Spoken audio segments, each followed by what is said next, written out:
بسم اللہ الرحمن الرحیم۔ وہ روزانہ میری کلینک آتی تھی اور سب سے آخری سیٹ پر آ کر بیٹھ جاتی تھی۔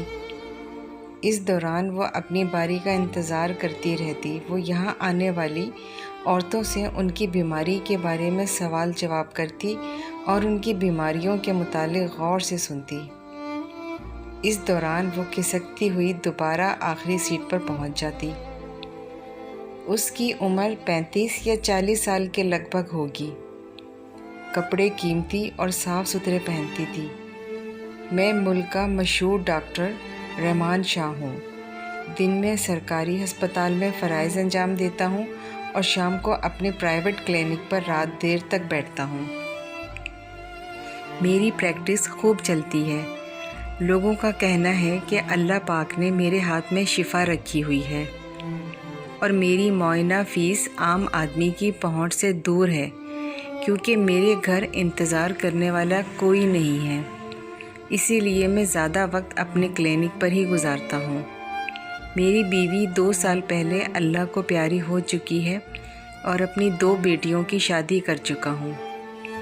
یہ لڑکی روزانہ میری کلینک پر آتی ہے اور تقریباً 1.5 گھنٹہ بیٹھ کر بغیر معائنہ کرائے دوا لیے چلی جاتی ہے۔ آج میں نے اس سے پوچھنے کا ارادہ کر لیا ہے کہ آخر وہ کیا کرنے یہاں آتی ہے۔ جب وہ آئی تو میں نے اپنی مریضہ کو دوسری طرف بیٹھنے کو کہا اور اسے اپنی طرف بلا لیا۔ وہ پریشان ہو کر میری طرف دیکھنے لگی۔ میں نے اس سے کہا، جی میں آپ کو ہی بلا رہا ہوں، آئیں اب آپ کی باری ہے۔ وہ اٹھی اور تقریباً گھسیٹتے ہوئے قدموں سے میرے پاس آ کر کھڑی ہو گئی۔ میں نے اس سے کہا، بیٹھ جائیں۔ وہ نہ چاہتے ہوئے بھی بیٹھ گئی۔ میں نے اس سے اس کا مسئلہ پوچھا۔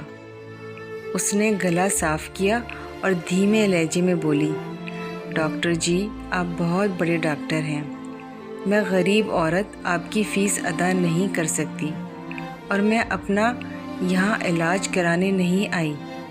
میں نے پوچھا، پھر آپ یہاں کیا کرنے آتی ہو؟ اس نے جواب دیا، ڈاکٹر صاحب میں پیرا اٹھ میں رہتی ہوں، وہاں کوئی ڈاکٹر نہیں ہے، ایک ہی حکیم تھا وہ بھی مر گیا۔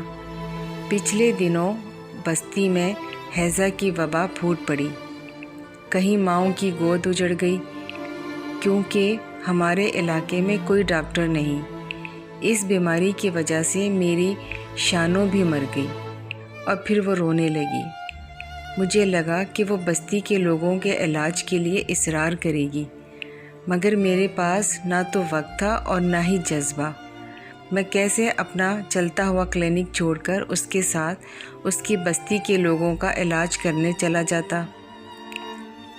اسی خدشے کے پیش نظر میں نے پہلے ہی صاف جواب دینا مناسب سمجھا، دیکھو بی بی، اس میں میرا کوئی قصور نہیں۔ اگر وہاں کوئی ڈاکٹر نہیں ہے، یہ میری نہیں بلکہ حکومت وقت کی ذمہ داری ہے اور میں اس سلسلے میں تمہاری کوئی مدد نہیں کر سکتا۔ برائے مہربانی میرا وقت ضائع نہ کرو۔ میرا غرور اور تکبر میرے لہجے سے صاف نظر آ رہا تھا۔ اس جہاں کے فانی ہونے کا اعتراف تمام مخلوقات میں سے صرف نوح انسان کو ہے، مگر پھر بھی اس کو بھوک بے قابو ہے، چاہے وہ دولت کی ہو یا کسی اور چیز کی۔ میرے مریض میرا انتظار کر رہے تھے۔ میں نے جان چھڑانے کے غرض سے غصیلے لہجے میں کہا، بی بی جب کوئی بیماری نہیں اور کام نہیں تو یہاں کیا کرنے آتی ہو؟ میرا کتنا ٹائم تمہاری وجہ سے ضائع ہو گیا ہے۔ اس نے چند ثانیے میرے چہرے کو دیکھا۔ اس کے چہرے پر حیرانی صاف پڑھی جا سکتی تھی۔ شاید اسے مجھ جیسے اعلیٰ درجے کے ڈاکٹر سے ایسی گھٹیا پن کی امید نہ تھی۔